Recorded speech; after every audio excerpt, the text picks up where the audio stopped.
You think the problem is that they did not feel enough. Not enough love, not enough desire, not enough certainty. You replay the pauses in their voice, the delayed replies, the way their body was there, but their warmth kept flickering in and out. And some part of you still tries to solve it like a puzzle.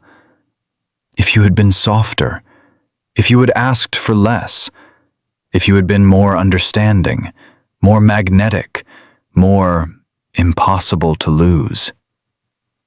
But the silence of a dismissive avoidant does something cruel to the human heart. It does not end things cleanly. It leaves the door half open and the room freezing.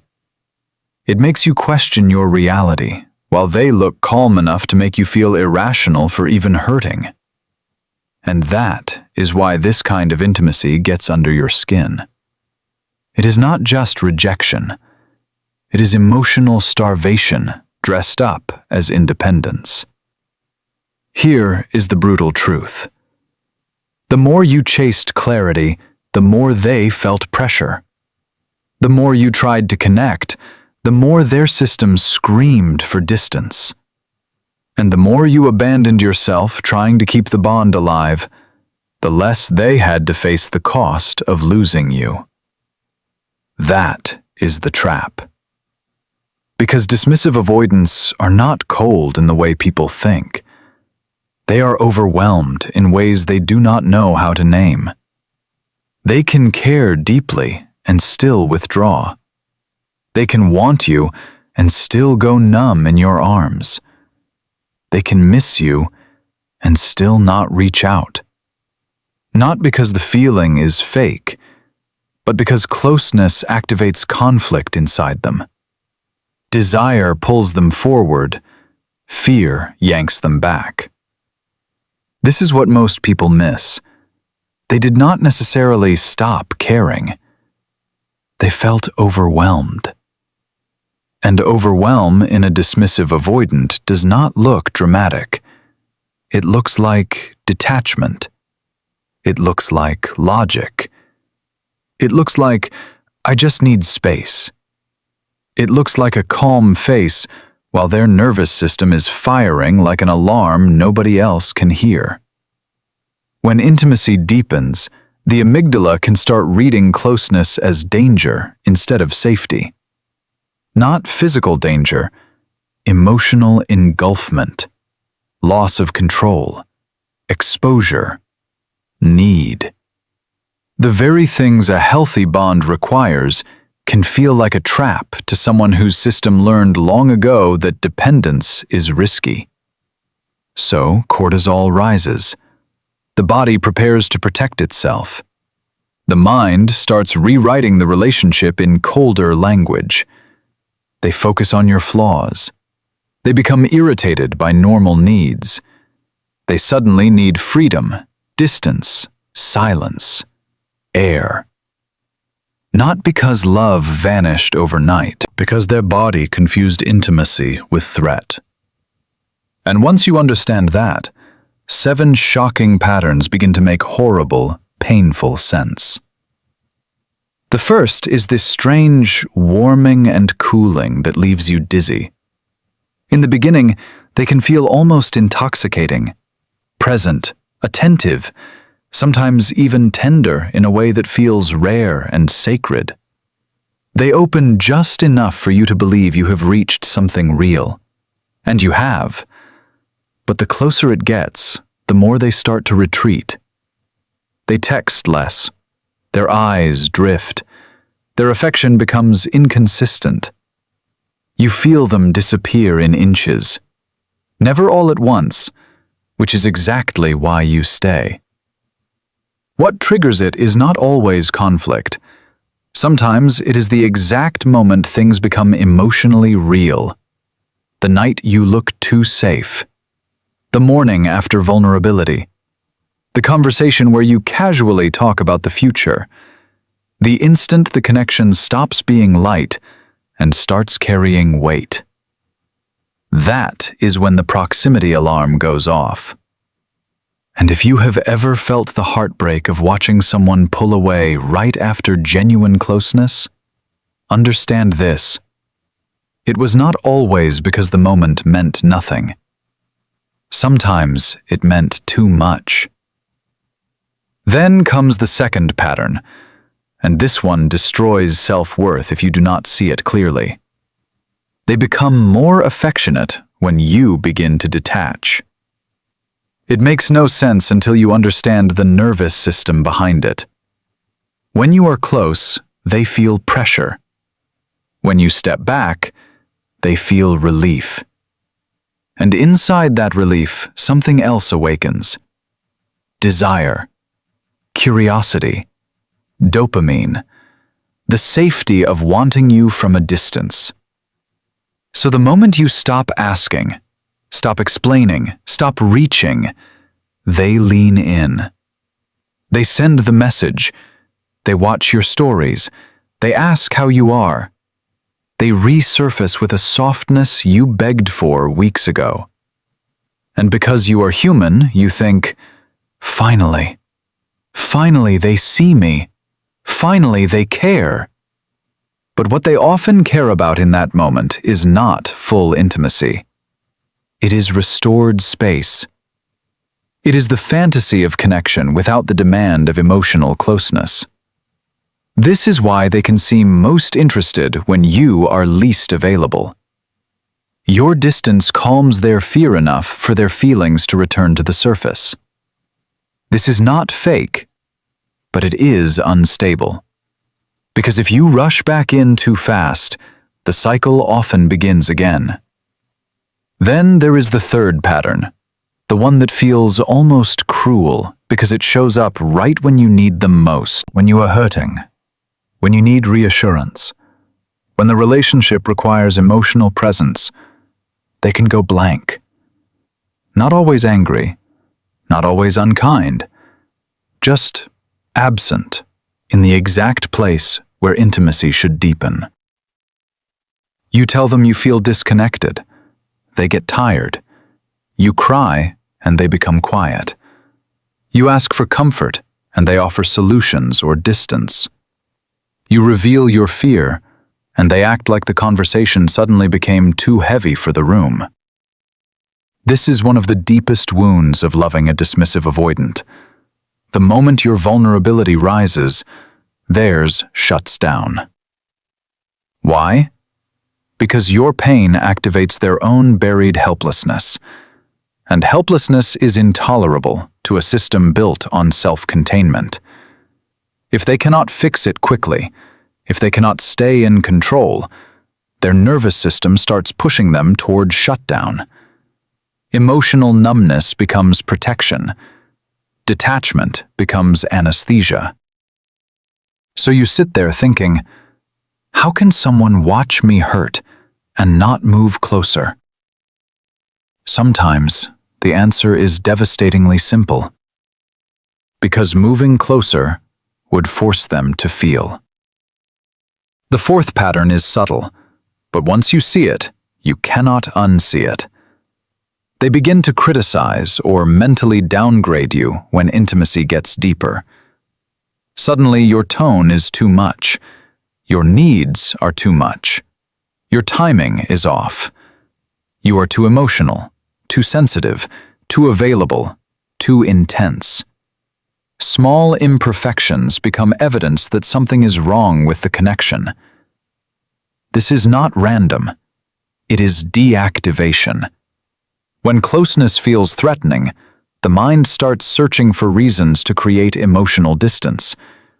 It zooms in on flaws so the heart can step back without feeling the full grief of wanting love and fearing it at the same time. If they convince themselves you are the problem, they do not have to face the fact that intimacy itself is what is dysregulating them. So they rewrite the story. You are not someone they are scared to need. You are just not right. The chemistry is off. Something is missing. They just feel confused. And maybe part of them believes it in the moment. That is what makes it so disorienting. They are often not consciously performing, they are defending. The fifth pattern is the disappearing act after real tenderness. This one haunts people for years. You have a beautiful night, a deep conversation, a soft morning. They finally let you in. They kiss you like they mean it. They hold you in a way that melts every wall you built to survive them. And then the next day, or the next week, they withdraw so sharply it feels like emotional whiplash. That is not your imagination. Real tenderness can be the very trigger. Because tenderness creates imprint. It breaks through their defenses. It makes the bond undeniable. And right after that, the system often rushes to restore distance. Too exposed, too open, too reachable, too real. So they go cold to regulate what they could not tolerate warm. This is why loving them can feel like being rewarded and punished by the same person. You start living for the moments of softness and blaming yourself for the freeze that follows. But the freeze is part of the pattern. It is not always a verdict on your value. It is often a recoil from emotional exposure. Then comes the sixth pattern, and this is where the power dynamic begins to flip. They often do not fully feel the loss until you actually let go. As long as you are there, explaining, hoping, waiting, sending emotional energy into the bond, they do not have to confront absence. They may feel irritated, cornered, pressured, guilty, but they do not yet feel the vacuum. Your presence keeps the attachment alive enough that their system can keep managing it through distance. But when you truly pull back, when you stop trying to convince someone to meet you, when your energy leaves the room, the numbness can crack.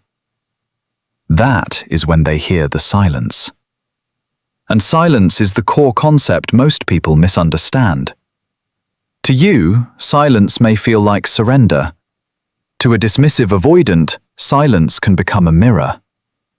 When you stop filling space, stop chasing, stop proving, stop translating your worth into accessibility, they are left alone with the emotional residue they kept outrunning.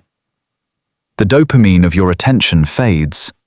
The certainty of your availability disappears.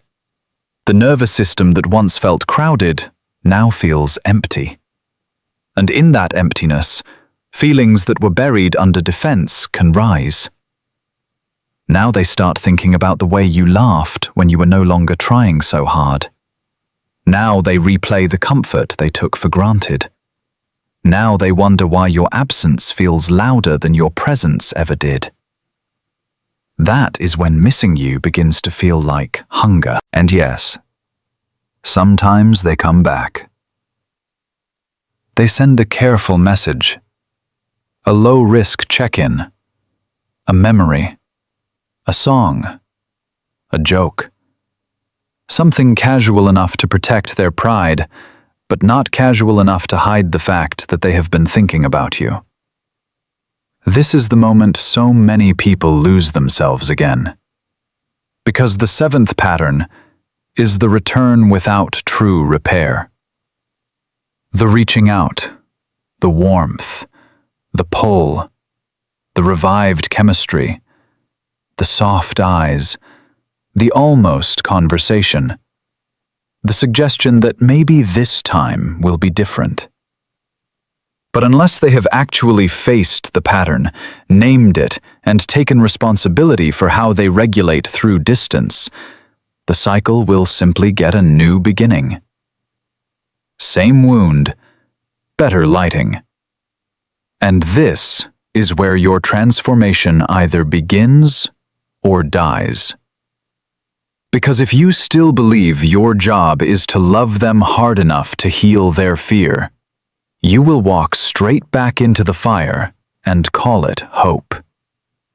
You will confuse access with intimacy, attention with commitment, longing with capacity.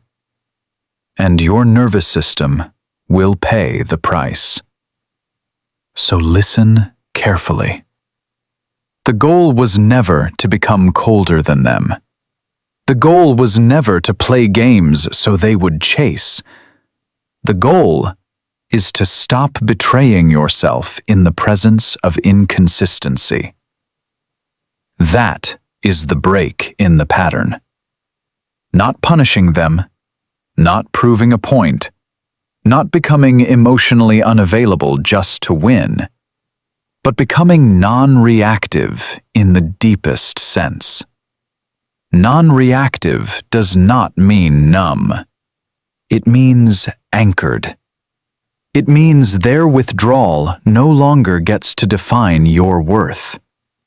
It means you no longer interpret their confusion as your inadequacy. It means when they go silent, you do not start negotiating against your own needs just to bring the connection back to life. You let the silence speak, and what it says will tell you everything. If they care but are terrified, silence will confront them. If they want comfort without closeness, silence will expose them. If they only valued your pursuit, silence will empty the stage. Either way, truth arrives faster when you stop interrupting it. Imagine this. You do not send the paragraph. You do not ask for the 10th time if everything is okay. You do not perform understanding while your chest is tight and your stomach is in knots. You do not shrink your standards to stay connected to someone who only reaches when you retreat. Instead, you become still, not frozen, still. You wake up and return to your own life. You feel the ache without turning it into self-abandonment. You let your body grieve what your mind kept romanticizing. You stop checking for crumbs and start noticing the starvation. And something almost mystical happens when a person who was always available becomes deeply unavailable to manipulation. The whole dynamic changes. Now they do not feel your panic feeding the bond. Now they do not feel your energy carrying the intimacy for both of you. Now they have to face whether they can cross the distance on their own. Some will not. That is the part nobody wants to hear. Some dismissive avoidance will miss you, think about you, feel the loss, and still not choose the vulnerability required to love you well. They may romanticize you from afar. They may compare others to you. They may circle back when lonely. They may even ache for you in private, and still remain emotionally unsafe. Because missing someone is not the same as being able to meet them. Read that again in your bones.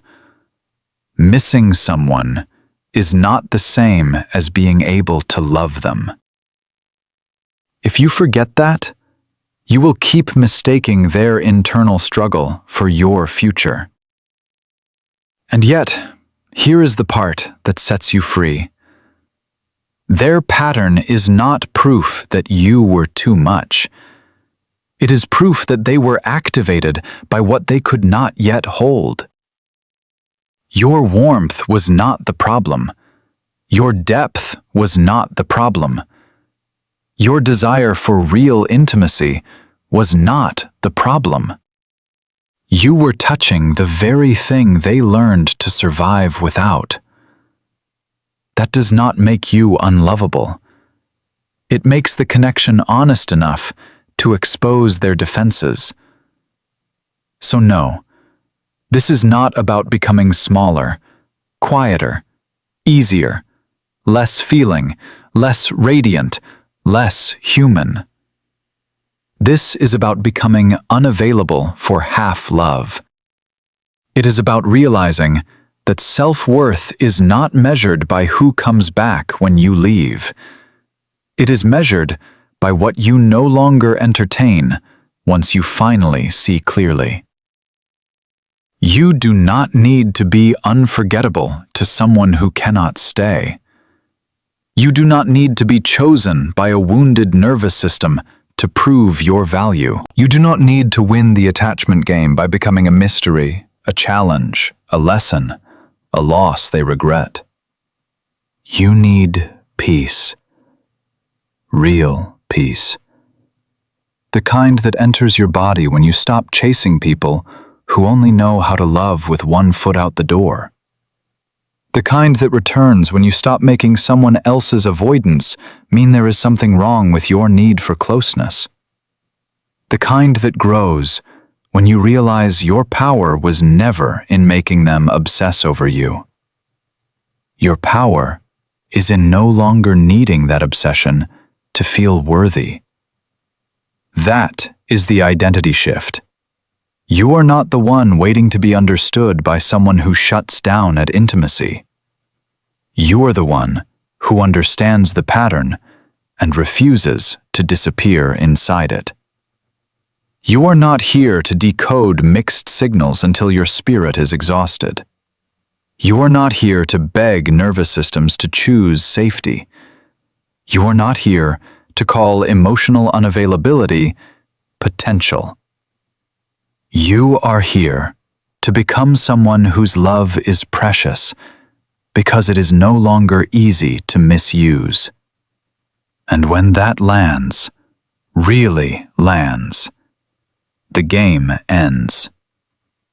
Because now, whether they come back or not, whether they miss you or numb themselves, whether they circle the connection or finally face it, your center remains yours. You stop asking, how do I make them feel what they lost? And you start asking the only question that matters. Why was I ever willing to lose myself just to be felt by someone afraid of feeling? That question changes everything. Because the moment you answer it honestly, you stop performing for affection and start protecting your life. And that is when your presence becomes undeniable. Not because you are chasing, not because you are proving, not because you are waiting in silence like a test, but because you have finally become someone who would rather be alone in truth than chosen in confusion. That is not loneliness. That is power.